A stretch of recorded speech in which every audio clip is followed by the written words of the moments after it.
They planted their fields. They worked the soil.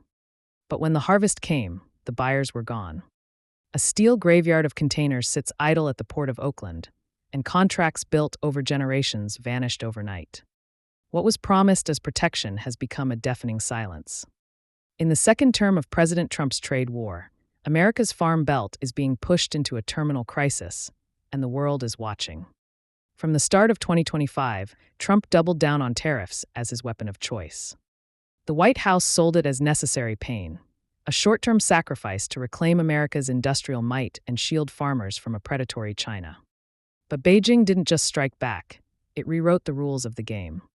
Retaliatory tariffs of up to 125% on U.S. farm goods didn't just make them expensive, they made them politically toxic. The consequences were a freefall.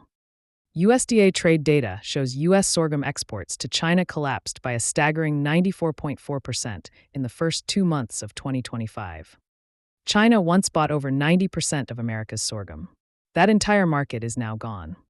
Simultaneously, soybean futures in Chicago plunged over 14%, while Bloomberg reported China's soybean imports from Brazil surged by 25%. The shield became a sword turned inward.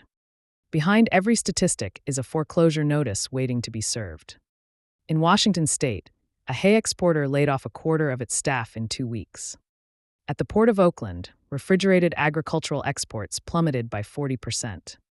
Dock workers, truckers, warehouse employees, an entire ecosystem is collapsing. The administration offered another round of subsidies, echoing the bailouts of the first term. But farmers know you can't cash a government check at the Bank of Global Trust. It's a Band-Aid on a gaping wound. The pain is now a brutal paradox for every American family. Reuters reports consumer food prices are up nearly 18%, yet the farmers growing that food are going bankrupt. In Iowa, growers admit they are planting fields at a guaranteed loss, because not planting means the bank seizes the land even faster. For the first time in memory, the National Farmers Union and the American Soybean Association have been joined by the staunchly conservative Farm Bureau, all demanding Congress strip the president of his unilateral tariff authority. It's a desperate, unprecedented rebellion, but it may be too late. While American farmers protest, China is signing multi-year, multi-billion-dollar grain contracts with Brazil and Argentina. These aren't temporary fixes. They are permanent, structural shifts in global trade. New ports, new rail lines, new alliances, all financed and supported by Beijing. Even if the tariffs vanished tomorrow, America wouldn't just be competing on price. It would be begging for shelf space from the back of the room. The trust, painstakingly built since Nixon's era, has been burned to the ground. Trump promised to fight for the American farmer, but instead, he has sacrificed them on the altar of a trade war America is losing. This self-inflicted wound in the heartland bleeds into every other artery of the American economy, starting with the very power that runs it. 25 years ago, the United States generated 4 times more electricity than China. Today, China produces more electricity than the US, EU, and India combined. While Beijing builds entire cities of wind and solar farms, Washington is actively sabotaging its own energy future.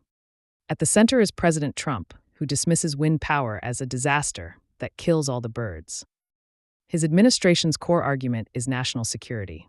Severing reliance on Chinese-made solar panels and wind turbines, they claim, is a painful but essential act of de-risking. His Unleashing American Energy agenda is a march back in time, gutting green subsidies, rescinding millions of acres for wind development, and forcing a pivot to oil, gas, and coal. But this strategic decoupling is creating an energy vacuum. The irony is staggering. Just as America tries to win the race for artificial intelligence, its energy policy is starving the very data centers that power it. NVIDIA and Google servers are insatiable, yet affordable power is becoming scarce. California's electricity costs are already 5 times higher than in China's industrial heartland of Guangdong. China, meanwhile, plays a ruthless double game.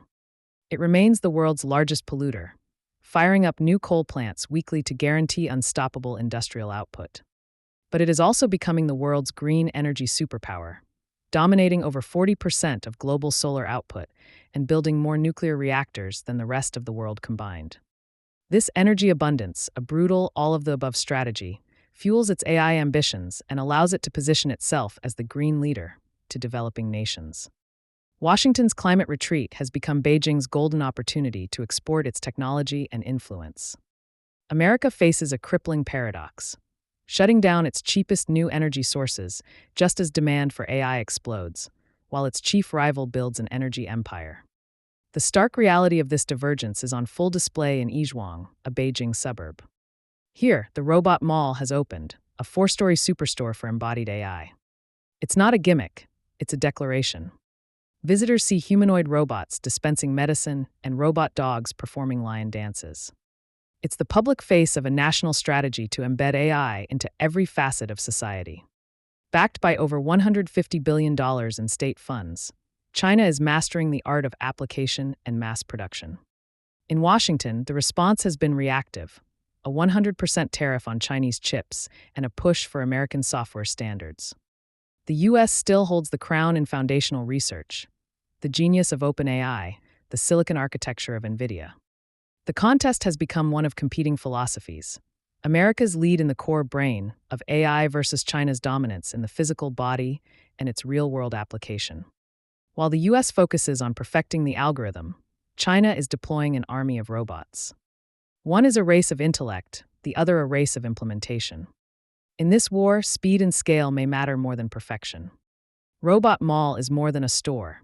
It's a symbol of an empire rising, one that intends to build the physical infrastructure of the AI age. The question is no longer just about markets or machines. It's about whose vision of the future will become our reality. This conflict culminates in the battle for the future of transportation.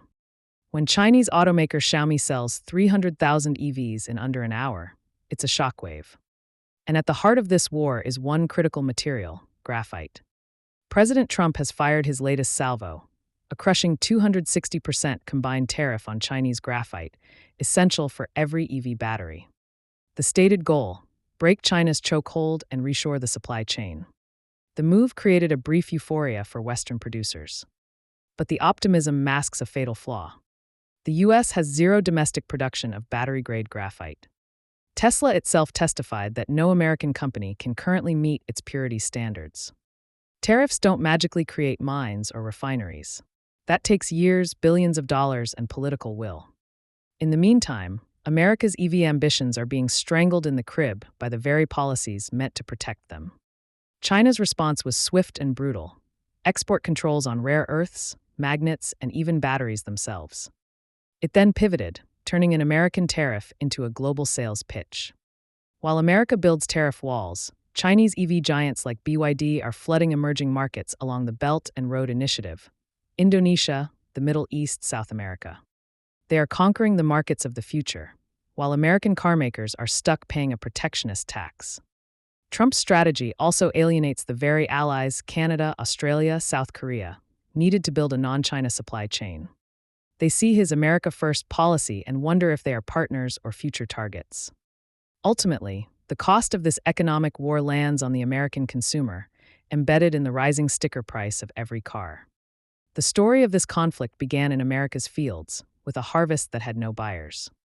Now it has poisoned the nation's energy grid, hobbled its technological future, and isolated it on the world stage. From the silent silos of Iowa to the stalled assembly lines in Detroit, this is not a story of shrewd negotiation. It is a story of a nation waging war on itself. And in this war, there is only one clear winner: